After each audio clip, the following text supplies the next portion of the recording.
Hey everybody, Lester here from Cannabis Wiki. Welcome to Weed Talks, where we talk to people in the cannabis industry and the community, find out who they are and what they're up to. You know, always at the top of the show, we always want to give our appreciation to all the essential workers from Cannabis Wiki out to you guys. You're always in our thoughts, in our minds, our hearts. We definitely want to say thank you. So now we want to get back into our show. This is part two. We've had this guest on for part one, where we got into it a little bit. I knew there was a lot more I wanted to talk to with my next guest.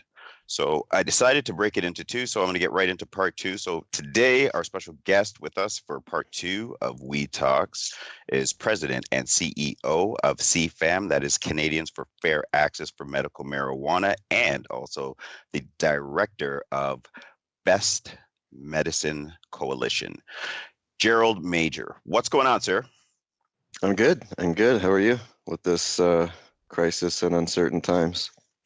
Well, I'm on trying to stay on the positive side. I won't lie. I'm not going to try and say that I'm something that I'm not. I have my days, more positive days than negative days.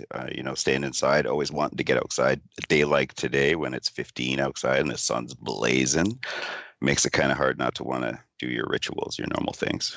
What about you? Yeah, the same. I mean, we're going to get into kind of, my journey and my personal story a bit with some details. So if you look at what's happening with COVID right now, the isolation, I mean, that's all part of disease, right? So I know this space pretty well. I've managed to kind of get my routine back, and I slipped for 2 or 3 weeks, really to kind of process everything. So I'm back now, and I'm looking to So what happens? Empower. What happens when you slip? What happened is I take a lot to process things when global crisis goes on like this, or any kind of hardship that happens in my network. It takes me a little bit of time to digest. Couple that with I've spent a lot of time putting together a really good program for myself, and then just realizing that was done in the uncertain times. So when you look at uncertainty, that's something I'm really familiar with someone that tracks between 12 and 14 disease or chronic illnesses or comorbidities of my arthritis.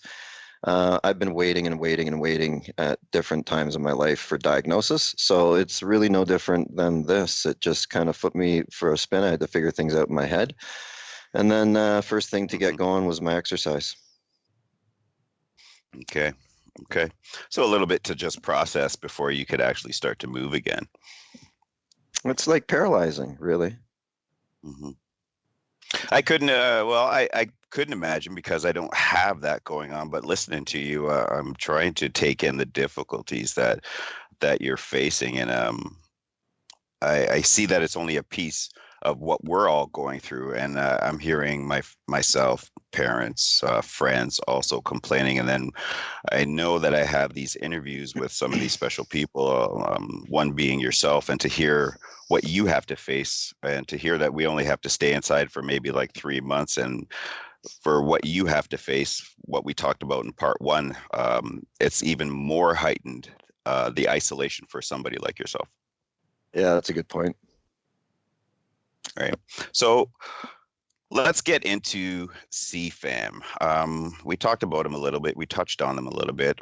What are some examples of the issues CFAM legislates for, and what are the barriers, or what is restricting CFAM from providing Canadians fair access to medical marijuana? And also, I guess, Best Medicine Coalition. Yeah, I'll cover CFAM first. I mean, but the story is kind of intertwined. They're both very similar groups. The Best Medicine Coalition fights for all drug access for all Canadians. And so we watch drug shortage. We watch the current national pharmacare policy happening. We watch the U.S. right now trying to import our drugs in mass. So we start to look at countries like that putting that much strain on the Canadian market. Then patients are in even more of an issue. Right now, there's 4,000 plus, probably around 6,000 drugs right now on the shortage list. And that would probably be the impact of COVID. So usually it hovers around between 3,000 and 4,000 drugs on the shortage list. So When I first originally joined Best Medicine Coalition, probably, I guess it's 5 years ago now, they weren't then looking at cannabis. There was no DIN on cannabis back then, and that was kind of the conversation, right? So I ended up having to go find CFAM. So went over and looked at who was kind of doing similar things in the patient community on the cannabis side, and that's where I came across CFAM. I'm a patient at heart, so I like to stick to grassroots patient involvement, patient-led, patient-run organizations rather than the corporate things, and that's just my choice because I'm such a patient advocate. So what are the examples of the issues that they're actually pushing legislation for? So what are some of the issues? So what we know from CFAM, I'll break it into kind of two things, some the key issues facing patients. So number one, and the thing that's mostly talked about, is affordability. Affordability has multiple facets to it. One of them's tax. So you'll know CFAM from our efforts in the Don't Tax Medicine campaign. Right. Part 1 and Part 2, we put lots of pressure. We actually achieved some leniency on the CBD products that were hitting the market at the time. CFAM's done a little bit of work on the impairment laws early on, really early on. We did a paper on that. And then we've been really kind of pushing the affordability. We believe in pharma distribution. So distribution of cannabis in pharmacies. I know Shoppers Drug Mart's already there, but it's not in the model that we kind of expect to see. So there's a lot more to be done there. So we get into the issues that are really going to work. Pharma distribution will help stigma. It will help price. It'll help insurance coverage, and that's the other big thing that we talk about with affordability. It's not just, put it in perspective for you. My 1 month supply of 2 different opioids cost me $14.87 on a copay. That's Damn. 2 different types. That's a 1 month supply? I mean, that's a 1 month supply. 1 month, I'm good. Or $15. Yeah, and that's, I mean, at some cases, the price of a pre-roll or a gram. So those are the types of affordability issues, the real ones that are on the streets, the issues that are preventing patients from actually accessing this medicine. That margin is huge. Yeah. Okay. So I mean, different effects, different drugs, but yes, it's the concept to a patient facing opioids or cannabis. I mean, a lot of people can't afford that. So what are some of the barriers? What is restricting CFAM from providing Canadians fair access? Like, why isn't this happening? I mean, it takes time. This is a new industry, and I think personally, my view is that it's going to take a little bit of time to get the manufacturing down right, all the policy. We've made some relaxing in some regulations to make it easier for LPs to operate.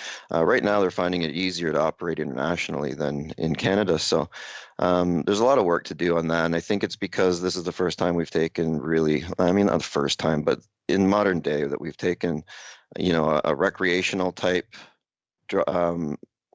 product and then kind of folded into a medical system and then had 2 running parallel. Right. So there's some cost to come out of the system before I would think the taxpayer should be looking to pay for it. But usually what happens is you end up in private coverage and then the public would then follow. So we have to do a lot better on private coverage. I'm a patient, just like many of you. And I'm president of one of the leading organizations in the world, and I've been denied my cannabis coverage through my private insurance. So when we talk about private insurance, we've done surveys that say 3% or 4% of the people answering our surveys are actually covered for medical cannabis. That's a very minute number. You would think it would be better, would you not? Yeah, totally. Especially because with cannabis on the medicinal end, it's been legal since, I believe, 2010. So I would figure that the groundwork would be in place for patients by now.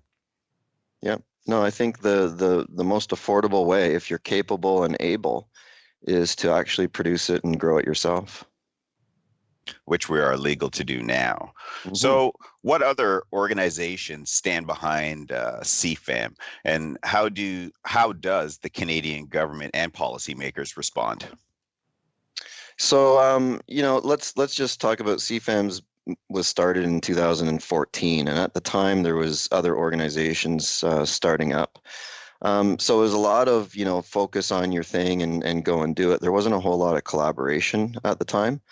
So now is kind of the rebirth of CFAM. We're coming out rebranding. That'll be one of the last times you see that logo flashing there. So we got a new name, a new focus.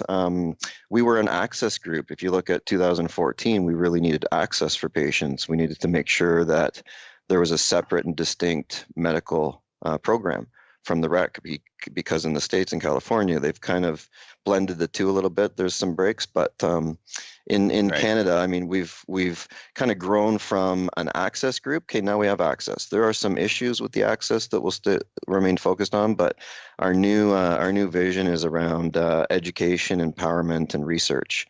We feel that research really is the gateway to stigma reductions, to coverage, to a lot of the cost things that you can do around other drugs or pharmaceutical drugs versus cannabis.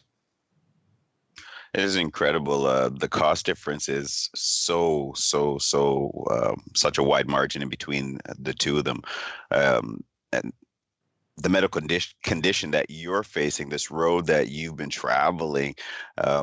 Yeah, like I'll comment personally, and then I'll kind of try to wrap around for all of Canadians and the people that I talk to. I felt alone for a long time. I'm a bit older, and I've grown up I was pre-biologics, which meant I was 14 years before there was medication to treat my disease. So I did a lot of suffering back in the day at a young age. I went through the opioid crisis. And so, I mean, all through that, you feel alone. I mean, you lose your job and you stop work and you feel alone anytime you want to isolate, you feel horrible, or you have a surgery. I mean, all of that. So I'm kind of used to the feeling alone. I think that Canada in general really, without maybe the experiences or that much reflection on it, they would say at this point, yeah, they're feeling alone in the sense that it's still difficult to get doctors to prescribe in the mainstream.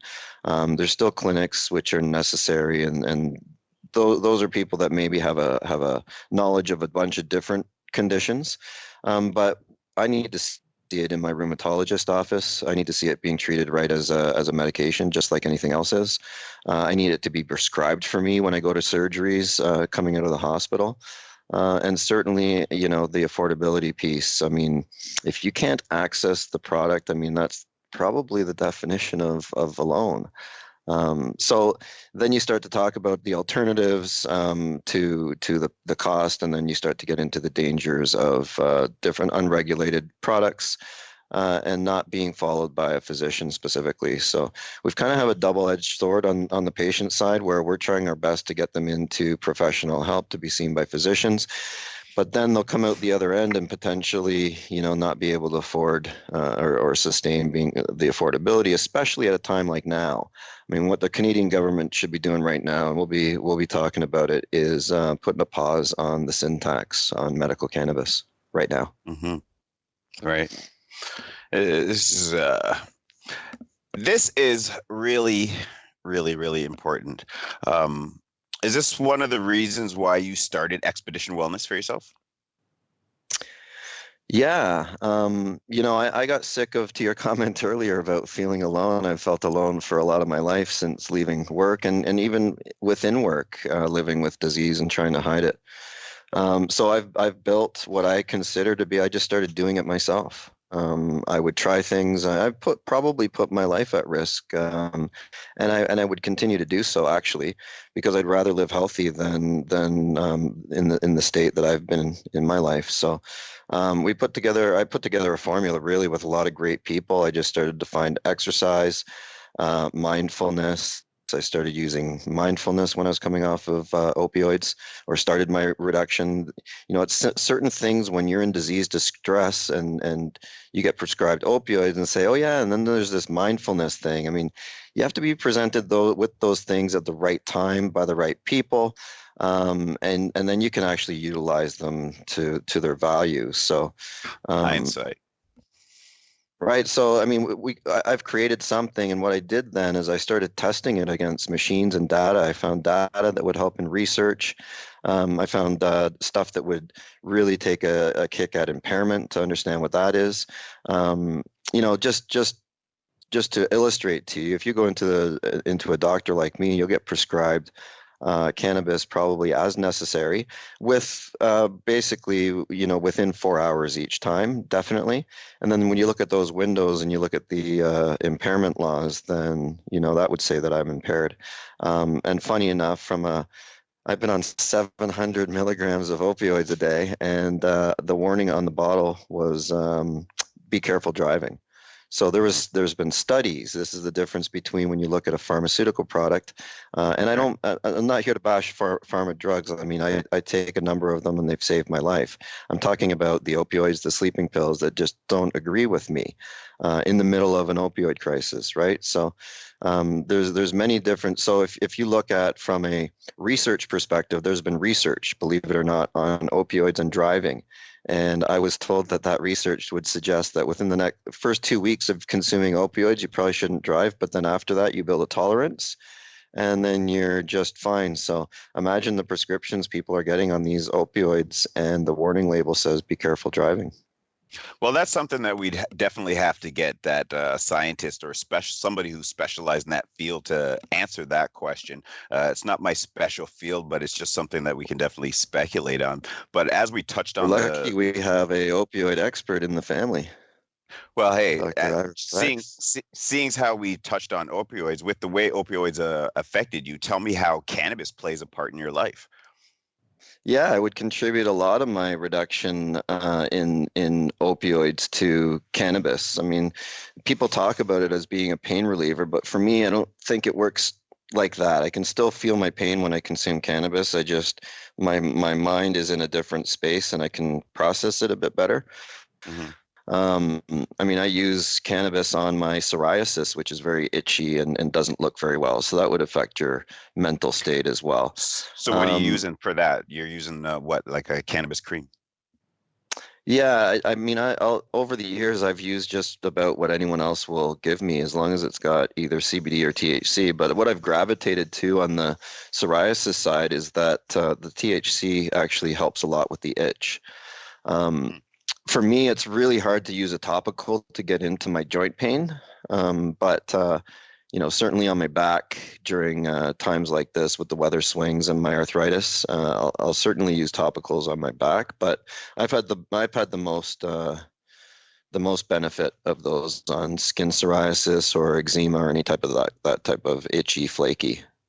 So on a daily regimen, how much cannabis are you taking? That's a good question. So what I'm taking now is I take a full dropper of THC oil 3 times a day. This one here is I think it's 100 milligrams per syringe. So I probably do about 3/4 of that midday, and then in the morning I use a full one.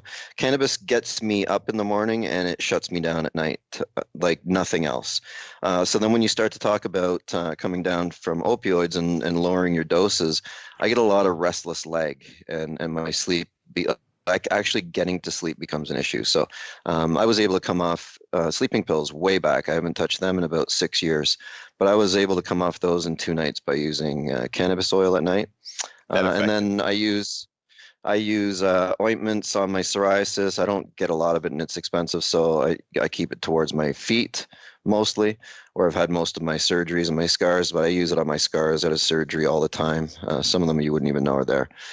And then, I'm not a big edible person. I'd rather just go oils. And then on top of that, I consume probably, I would say about 5 grams, 6 grams a day in flour.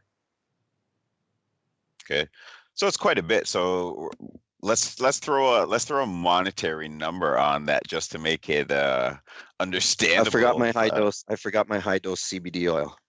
So if we want to put a marker on that, I mean, to use it the way that I want to use it, and that means a lot more ointments, a lot more on my skin. To use it so that it's effective. for you. What would like what is the daily cost roughly for what you've I just would told say us for right there? me, conservatively, I would say for me, it'd probably be just with the CBD alone, you're getting into the $400 or $500 per day range That's to the type of doses that I would actually need to start then making further reductions on my pharmaceutical spend. Of which, I mean, one of them's a big deal. It's $8,000 a month. and the difference for you paying $15 a month for your month's supply of opioids compared to close to $500 or maybe exceeding $500 per day for cannabis. So um, henceforth, I guess this highlights the need for everybody to grow cannabis to be able to harvest your own medicine. I think that's an option for people. It's not an option for me. I'm in a condo. I have a daughter. I mean, I'm not detail oriented like that. I'm a Mm, patient, not a grower, not a baker, not a chemist, not a politician. But turns out the medical cannabis patient has had to become all that. right. So tell me about Expedition Wellness. Yeah, I mean, this is a little bit of a while in the making, and I think it would have been in full swing right now if not for the little pause with the corona virus. But Expedition Wellness is kind of morphed into it's my journey and it's my physical journey to health, my mental. I mean, all of the things that I do as a patient to get better. And then we're also so I'm very aware of the fact that there are financial issues with a lot of patients for whatever reason. And so any of the stuff that I want to present, I want to be able to present in an economical way of achieving that same thing. The thing is that I can test these things to make sure that they're working. So my idea is to give a lot of tools to people, bring a lot of different perspectives from the medical community on how to use cannabis, how to use it effectively, start to go behind the scenes at these affordability issues that we're having, the stigma, all of that kind of stuff. My co-host or our co-host is Sandra Kudo, and she's a Mm, pharmacist. She's also a rheumatoid arthritis patient. She's been a friend of mine for 5 years or so, and we met in advocacy. She was raising money for a research group in Ontario. So, I mean, she has the medical professional knowledge that actually complements what I'm saying and doing. It's actually good to have her around because just in case I'm doing some stuff that I shouldn't be doing, she's able to catch that. But you know, between the two of us, really, I've always felt the most safe and the most at home when I'm surrounded by medical professionals. I spend a lot of my life with them. And I get a ton of knowledge from them. They love seeing what I'm doing. We're always connecting. So, because I have that network, I think we want to bring that to consumers and to patients specifically. So we're going to do that, and then of course you don't just get that. You get a view into what it takes to be an advocate. And we're going to have we have a nice platform here to be able to raise issues for key groups. You mentioned, you know, who was working with CFAM, but the Cannabis Council of Canada, they just hired George Smitherman as their executive director and or president. He's a close friend okay. of mine from healthcare, and he's the type of guy that can put cannabis on the 6 o'clock news, you know, regularly. So within that, I just mentioned the BMC. We've got Normal that's out there. She Can's a great group. Hope for Health is another one. There's many of these groups, and some would say, okay, well, why is there so many? But back to what I was saying before around collaboration, 2020 is really the year of collaboration and insight, and we really feel good about where we're positioned right now to come back and said differently, let's figure out between the groups where your passions are and what your initiatives are and split things up and kind of work it together. And then outside of that, of course, we've got the professional associations. One of the first organizations that were knocking on our door years ago was the Canadian Pharmacists Association. So we've done surveys with them. We've done a lot of work with them, and of course, the nurses were soon to follow. So we had a little bit of a snag with the CMA, the Canadian Medical Association, but we're following that closely, and I have ties into the Canadian Rheumatology Association, which is arthritis patients are the ones using cannabis at the highest rate right now. Hmm. So I think we're pretty That's well incredible. positioned from an advocacy perspective. It's like nothing I've seen before, really. If we can get the funding and the strategies and the collaboration going, then I think we're going to make some progress. Well, this is something that's good to hear. It's definitely going to have to keep an eye on you and touch base with you and see what's going on in the future with CFAM and Best Medicine Coalition. Hopefully, they get everything down right, and these patients, at least we can get the stats up a little bit higher so that people can actually be able to get some medical marijuana at a decent price, because the price margin between opioids, which we know we still are going through the opioid crisis. We know COVID-19 is actually at the front center stage of what's going on right now, but it does not mean that the opioid crisis has ended in any way or any form, and it is Thank you. something that we definitely have to keep an eye on. So Gerald Major, I thank you for taking the time. I thank you for sharing the story with everybody.